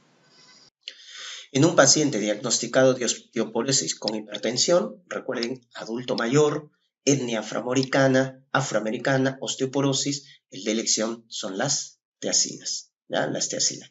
Los YECAS es en paciente de etnia caucásica, diabético, proteinuria, síndrome nefrótico, falla cardíaca, hipertrofia ventrículo izquierdo. Ahí van bien los YECAS. Los beta-block, cuando el paciente tiene hipertiroidismo, migraña, ¿no? Arritmias supraventriculares, ahí son de elección los beta-block, ¿no? Los calcio antagonistas, cuando hay angina de Prinzmetal, fenómeno de Raynaud, ahí son de elección los calcio antagonistas. Fármaco antihipertensivo de elección en un paciente con hipertrofia ventricular izquierda, más hipertensión. Entonces, ¿qué es lo que vamos a sugerir? Vamos a indicar, ¿no es cierto? Como hay remodelado, cuando nos dicen falla cardíaca, infarto agudo de miocardio, hipertrofia ventrículo izquierdo, el antirremodelador de elección vienen a ser los YECAS, ¿no? Los YECAS son los antirremodeladores. Los antiproteinúricos también, ¿no? Por eso en casos de proteinuria, microalbuminuria, nefropatía diabética, síndrome nefrótico, también los YECA son de elección. Los biomarcadores de elección en casos de infarto son las troponinas, que permanecen elevados por un tiempo de 10 a 14 días. Se elevan a partir de las 4 horas y permanecen elevados hasta 10 a 14 días, ¿no? Las troponinas son las más sensibles y las más específicas para el diagnóstico de infarto agudo de miocardio, que es un tipo de necrosis coagulativa. 60 años, antecedente de alcoholismo, distensión, matidez abdominal, desplazable. Cuando nos dicen matidez desplazable, signo de oleada en un paciente con antecedente de alcoholismo crónico, hepatitis viral crónica, lo que hay que descartar es una citis, pues, ¿no? ¿De qué tipo? Trasudada. Porque recuerden que en la cirrosis, la citis es por hiperaldosteronismo secundario, ¿ya? Y el tratamiento va a ser en primera instancia dieta hiposódica, ¿no es cierto? Restricción de líquidos y diuréticos. ¿Qué diurético es el de elección? Espironolactona. Y mejor si lo complementas con furosemida. Ese es el núcleo del tratamiento diurético en la citis del paciente cirrótico. Espironolactona, 100 miligramos, furosemida, 40 miligramos. Y puedes cuadruplicar la dosis, ¿no? Ese sería el manejo. Paracentesis evacuatoria se hace cuando la citis es a tensión. Cuando la citis es a tensión, ahí sí hay que hacer paracentesis evacuatoria. Albúmina se da para el caso de síndrome ¿no? hepatorrenal, ¿no? Se infunde albúmina, etcétera, ¿no? Cuando se hace la paracentesis evacuatoria, también posterior a ello hay que hacer infusión de albúmina. ¿Cuál es el antibiótico más efectivo en el tratamiento de la colitis pseudomembranosa? Recuerden que esta causa de diarrea nosocomial, diarrea hospitalaria, asociada al uso de antibióticos como clindamicina, quinolonas, betalactámicos, tiene como tratamiento más efectivo la vancomicina por vía oral, ¿ya? Para erradicar a la bacteria causante, que es Clostridium difficile, ¿no? En la evaluación inmunológica del paciente diagnosticado con hepatitis B, el marcador que indica inmunoprotección, ¿quién nos defiende? ¿Quién nos dice que estamos vacunados? El anticuerpo contra el antígeno de superficie. El anticuerpo contra el antígeno de superficie nos dice que estamos protegidos. Por eso se presenta en los curados o en los vacunados. En cambio, el antígeno de superficie, este nos dice que estamos enfermos, ¿no? Que estamos infectados. Y ya dependiendo del anticore, si es IgM, diremos hepatitis aguda, si es IgG, hepatitis crónica. Y el antígeno E lo que nos mide es la replicación, ¿no? Si sale positivo el antígeno E, nos dice que la hepatitis es activa, el virus se está replicando, y si por el contrario sale negativo y el que está positivo es el anticuerpo contra el antígeno E, nos dice que la hepatitis está inactiva, no replicativa. ¿Cuál es el complejo que se produce, donde se produce ATP? Recuerden, el complejo que produce ATP es la ATPasa o complejo 5. ¿Ya? El complejo 1 es el que recibe el NADH más H, el 2 el que recibe el FADH2, el 3 es el que recibe a ambos y el 4 es el que junto con el oxígeno y los protones se forma agua. ¿Ya? No se olvide. El 5 es el que produce ATP. La enzima inicial de la glicólisis, no se olviden que la glicólisis siempre arranca con una glucoquinasa, ¿ya? La glucoquinasa es la que le pone el fosfato en posición 6, ¿ya? La fosfofructoquinasa sería la segunda enzima en cuestión y la piruvatoquinasa la tercera, ¿ya? Muy bien, la clave es la B. Y ojo, esta glucoquinasa se llama así en el hígado, en otros tejidos se llama exoquinasa. El dolor se percibe a través de una de las siguientes estructuras. Señale el número que corresponde al siguiente gráfico. El dolor y la temperatura se produce por las terminaciones libres, o sea, esta, la 1, ¿ya? Las terminaciones libres. Los 4 son los corpúsculos de Pacini para la presión. El 8 son los terminales bulbopilosos, ¿no? Sensitivos, ya como estás viendo acá. Este 7 es el músculo piloerector. Estas son las glándulas sudoríparas ecrinas, esto es el cuerpo glómico, acá tenemos los corpúsculos de Merkel, de Meissner, acá Ruffini, Krauss.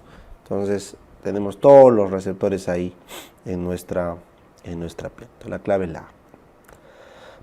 ¿Cuál de los siguientes es considerado un efecto colateral de los anticonceptivos combinados? Recuerden, los estrógenos y los progestágenos tienen efectos combinados. ¿Dan dismenorrea? No, al contrario, la mejoran. La hipermenorrea la mejoran. Esto no dan. Entonces, mastalgia o mastodinia. Recuerden, mastodinia es cuando hay daño orgánico en la mama, pero cuando es algo funcional por cambio de hormonas se llama mastalgia. Entonces, lo que dan es mastalgia cíclica, ¿ya? No mastodinia, ¿ya? Es uno de los efectos colaterales, la mastalgia. Muy bien. Mujer indigente de 45 años con sangrado con mal olor por los genitales. El diagnóstico es cáncer de cervix. A los 25 años fue violada, no fue a control médico. ¿Cuál es el factor para hacer cáncer de cervix? Una infección por VPH, ¿correcto? Entonces el factor más importante para desarrollar el cáncer de cervix es una infección. Pero profe, acá dice persistencia por DPVH, entonces ¿qué marco? Entonces en esta pregunta yo les he puesto esa alternativa justo para confundirles. Si tú te infectas de PVH, estás dentro del 75% de las mujeres en todo el mundo que se han infectado, o sea, un montón se infectan. Pero si persiste tu PVH, ahí estás en menos del 10%. Y para que este PVH haga cáncer de cervix, ocurre en menos del 1% persistentes. Entonces, la mejor clave acá sería la B. Porque lo más importante para hacer cáncer de cervix en esta paciente no es haberse infectado, sino que haya persistido la infección. La B. Paciente obesa, estreñida, sensación de bulto, distopia grado 2. La distopia, ¿qué manejo requiere? Primero, preventivo, o sea, bajar de peso, ¿correcto? Incluye todo lo siguiente, excepto. Segundo, como ya está grado 2, le puedes dar tratamiento médico. Ejercicios de Kegel, que es lo mismo decir ejercicios para reforzar el pubococcígeo, son sinónimos. Y en algunos casos, si no mejora con eso, pesario. Lo que sí nunca le vas a hacer es cirugía, pues, ¿no? Porque la cirugía se reserva para el grado 4. Uno de los siguientes fármacos inhibe las ciclirinas y se usa en el cáncer de mama metastásico 1. Las ciclirinas son bloqueadas por el palbociclib. El palbociclib, ¿ya? Trastuzumab y pertuzumab son para el ER2-neu, ¿ya? Son para bloquear la señalización ER2-neu. Paclitaxel es una quimioterapia y imatinib eso no tiene nada que ver, es para el cerebro, ¿ya? Palbociclib, chicos. Mujer de 60, sexualmente activa, hemorragia uterina y dolor pélvico, al examen útero 8 centímetros, no masas, sangrado escaso. ¿Qué prueba diagnóstica está indicada para establecer el diagnóstico? Entonces, si yo tengo una mujer de 60 años, probablemente ya sea posmenopáusica. Entonces, la única forma de establecer diagnóstico de una hemorragia uterina y todavía con dolor pélvico, ¿ya? No queda otra más que hacer una biopsia, ¿no es cierto? Entonces, una biopsia, la prueba diagnóstica para establecer diagnóstico es una biopsia endometrial, ¿ya? Muy bien. ¿Qué probablemente sea? No lo sabemos. Esta hemorragia uterina más el dolor pélvico puede ser cáncer de cervix, puede ser cáncer de útero, no lo sabemos, no hay forma de saber. ¿Ya? Bien.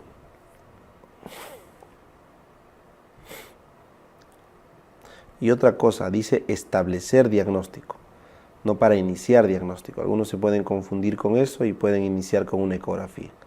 No, establecer diagnóstico es biopsia. 23 años acude a emergencia por agresión sexual y es evaluada por médico legista y luego por ginecobstetra. Se decide indicar profilaxis para infecciones. ¿Cuál es el esquema? Entonces, ¿se le da doxiciclina para la clamidia? No, se le da acitro en dosis única. La doxi es tratamiento. Acitro 500 en dosis única sí puede ser, sí puede ser. Metronidazol, perdón, sí se da metronidazol, pero eso es para tricomoniasis, 2 gramos. Entonces, acá no va 500 miligramos. No, es 2 gramos. ¿Ya? Entonces ahí está el error acá. Levonorgestrel se le da, sí, 1.5 miligramos. o 2 dosis de 0,75. No es esta la dosis, no va. Y ceftriaxona sí se da para el gonococo. 2,50 sí se da, intramuscular no sí se da. Entonces la pregunta es, ¿cuál de estas dos marco? Recuerden, entre la clamidia, que es para citro, y el gonococo, que es la ceftriaxona, ¿cuál es más peligroso? Es el gonococo. Por eso las guías recomiendan primero siempre prevenir contra gonococo y contra sífilis, sobre todo gonococo, porque es mucho más infectivo. ¿Ya? Entonces, mejor clave es la E. Lo ideal es darle ceftriaxona, citromicina, metronidazol, todo pues de golpe, no en bloque. Pero por esta alternativa, la clave sería la E. Y también una buena observación podría ser que en algunas guías dan acitromicina 1 gramo. También es una observación. En otras dan 500, pero en algunas 1 gramo. Entonces, por ahí también de repente pueden observar la B. Pero la clave correcta es la E. Muy bien, mujer de 22, hace un mes se sometió a aborto por legrado. El dolor pélvico ha aumentado hace 2 días. Está con abdomen doloroso, con signos de reacción peritoneal, secreción cervical mucopurulenta, no sangrado, tacto útero que duele a la aterrización del cérvix, anexo engrosado con tumor muy doloroso y anexo izquierdo libre con discreto dolor, leucocitosis y BCG elevado. Entonces, ¿qué tiene esta chica? Claramente tiene una EPI, ¿no es cierto? Pero con una masa, con un anexo, con un tumor muy doloroso, o sea, tiene una masa anexial. Entonces, no es grado 2, es grado 3, o sea, es un absceso tubo-ovárico. Un absceso tubo-ovárico, ¿ya? Tubo-ovárico. La clave es la D. Una mujer de 16 años consulta por amenorrea primaria. Al examen, desarrollo adecuado de caracteres sexuales secundarios. Ojo, si ya tiene 16 años y ya tiene caracteres sexuales secundarios, ya es amenorrea, eso es amenorrea primaria. Ya, ausencia de útero. Entonces, ¿cuál es el examen auxiliar que debería solicitarse para el diagnóstico? Entonces, recuerden, cuando tienen una amenorrea primaria, primero miran, si no hay caracteres sexuales secundarios, le dosamos FSH para ver si es que es un problema ovárico, la FSH está alta, si es un problema central, está baja.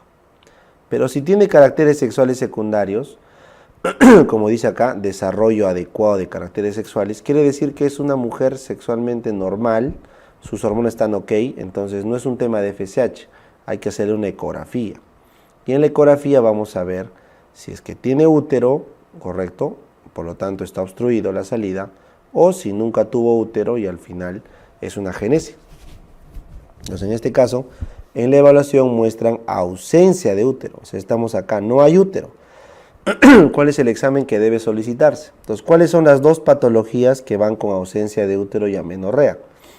El síndrome de Rokitansky-Kuster-Hauser, que es una mujer XX sin Müller, y el síndrome de Morris, que nunca fue una mujer, sino era un varón, con insensibilidad a los andrógenos. Entonces, la única forma para diferenciar en estos dos casos, porque en ambos casos se ve que son mujeres, en ambos casos se ven caracteres sexuales secundarios, pero en ambos casos el útero no está presente, se les hace cariotipo. ¿Ya? La clave correcta es cariotipo.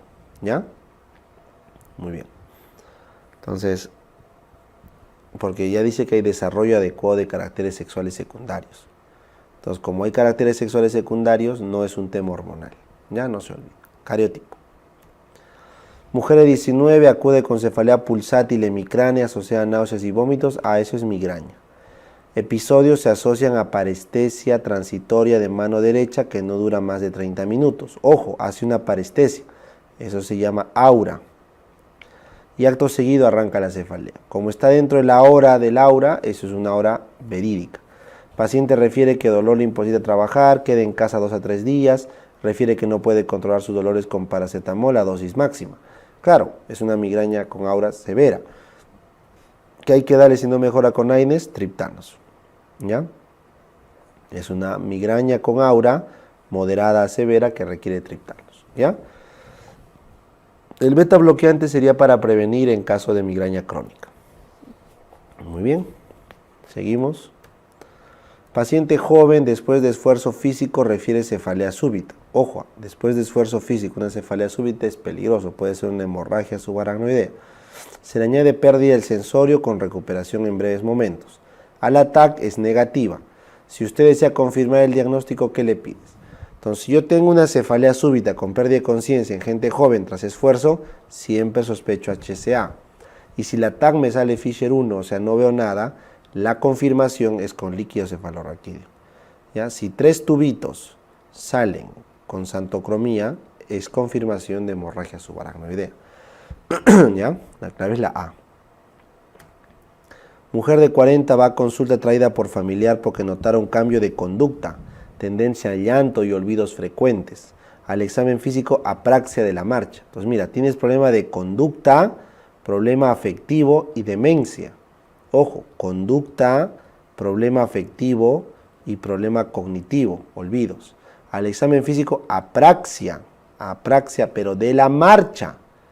Todo esto es territorio frontal, concretamente prefrontal, ¿ya? Y en la resonancia se ve crecimiento del ventrículo lateral.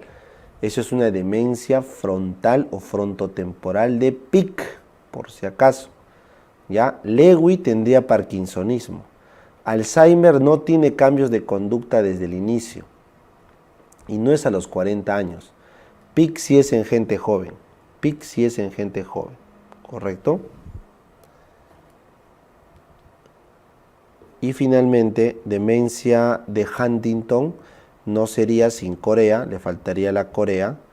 Y atetosis vendría a ser una paciente que ha tenido múltiples infartos o lesiones difusas y tiene problemas de movimientos involuntarios, así que tampoco va. La clave es la B. Paciente refiere sentir palpitaciones y temor extremo a perder el control. Ese es ataque de pánico. Cada vez que entra en un salón de billar, porque a raíz de un asalto tuvo un lugar similar meses atrás y se supone que esto le hace acordar el evento, pues, ¿no? Entonces, ¿qué tenemos? Una fobia específica, porque eso es cada vez que entra al salón de billar. Para el manejo a largo plazo, ¿qué prescribes? Entonces, lo correcto es psicoterapia, pero si requieres un fármaco, tiene que ser un antidepresivo. En este caso, un antidepresivo tricíclico, ¿ya? Antipsicótico no va, ansiolítico no es para manejo crónico, litio no va y amitriptilina es solo para casos severos. Se define como el conjunto de factores selectivos que conducen a diferencias sistemáticas que se pueden generar en un estudio de casos y controles de casos hospitalarios. Cuando es de casos hospitalarios, todo esto que han leído acá se llama sesgo, ¿ya? El conjunto de factores selectivos de diferencias sistemáticas se llama sesgo. El sesgo de casos y controles por casos hospitalarios es el sesgo de Bergson. Neyman es por no incluir casos nuevos, ¿ya? Hawthorne es por sentirse observado, ¿ya? Es sesgo de Bergson, la A. Muy bien. Vamos con esta pregunta. Se desarrolló una investigación perdón, en el 2016 para establecer la posible asociación entre un grupo de factores de riesgo F y se estableció un grupo debidamente pareado. O sea, gente con el factor, gente sin el factor. Se había producido en cada grupo un análisis, o sea, para ver en cuántos de estos de acá se producen enfermos y cuántos se quedan sanos. Entonces me dice que el estudio aún no ha culminado y se espera tener resultados para el año 2020. Bueno, es una pregunta antigua, vamos a ponerle 2022, ¿ya? Porque no tiene resultados, pues. Entonces, ¿a qué diseño epidemiológico corresponde? Recuerden, si tú partes del factor, si partes de la exposición o no al factor, se llama cohortes. Si te vas al futuro, a ver la data en el futuro, ¿no es cierto? Porque se observó 3 años desde el 2019, entonces estamos en el pasado, porque la investigación, se desarrolló una investigación el 2016 para establecer la asociación entre el grupo de factor F y la enfermedad. Luego de una observación de 3 años hasta el 2019, o sea, arrancó el 16 y se buscó data en el futuro hasta el 2019. Eso es prospectivo. Luego de una observación de 3 años desde 2019, se determinaron los casos que habían o no. Este estudio aún no ha culminado y se espera tener resultados para el 20, bueno, en este caso dice 2020, ¿no? Vamos a ponerle 2022, como les digo, para que calce. Entonces, es algo que se está llevando hacia adelante, prospectivo, ¿ya? Prospectivo. ¿A qué diseño epidemiológico corresponde esta investigación y qué medidas se puede calcular? Entonces, una cohorte prospectiva y se puede calcular como es un factor de riesgo, riesgo relativo, riesgo atribuible y fracción etiológica del riesgo. ¿Ya? La mejor clave es la C. ¿Ya? Porque la investigación es del 2016 y se busca la información siempre en el futuro. No se olvide. ¿Ya? Una característica relevante de las cohortes, ¿cuál es? La cohorte se inicia el estudio clasificando a los sujetos por la variable dependiente, no chicos, por la independiente, por la causa. El grupo A de expuestos, el grupo B de no expuestos, la B. ¿Ya? El estudio de ciencia por el efecto, no. ¿Requiere autorización? No. O sea, se parea. Lo que se hace acá es se parea. Muy bien. ¿Correlación a medidas de variables? No. Pregunta 98. ¿Cuál de los siguientes fármacos tiene acción agonista alfa-2 selectivo? A ver, veamos. El salbutamol es un beta-2 agonista, ¿correcto? Beta-2 agonista. La clonidina, este sí es correcto, porque es un agonista alfa-2 selectivo, es un antihipertensivo que va a actuar a nivel central. Por lo tanto, la clave correcta es la B. Prazosin no corresponde, prazosin es un bloqueante alfa-1. ¿Sí? Fenoxibenzamina es un bloqueante alfa no selectivo utilizado en el tratamiento del feocromocitoma, y fenilefrina tampoco corresponde porque es un agonista alfa-1, ¿no? Ya está, listo. Entonces la clave aquí es la B.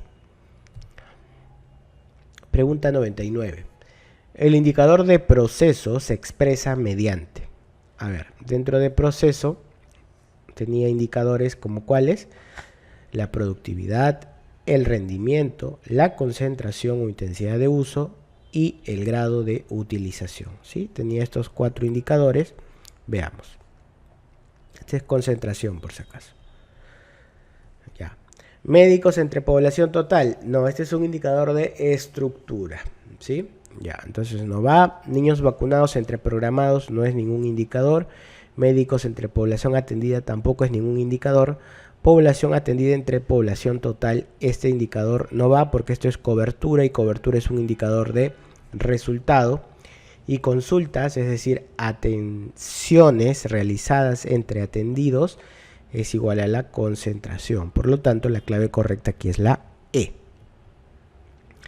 100. La siguiente definición es un proceso a través del cual los grupos, organizaciones, instituciones o diferentes sectores intervienen en la identificación, deliberación, decisión sobre sus necesidades de salud y las prioridades de los problemas que afectan a la población, asumen responsabilidades y obligaciones y se relacionan con el Estado para diseñar, implementar y evaluar políticas, planes, programas y proyectos de salud. ¿Esto a qué corresponde? Esto es un ejemplo o una definición de participación social, específicamente en su 4º nivel, ¿no? De aquí el nivel más alto es la toma de decisiones, que es el 5º nivel de participación, pero esta es una definición válida, ¿no? Así que lo correcto es la E, participación social.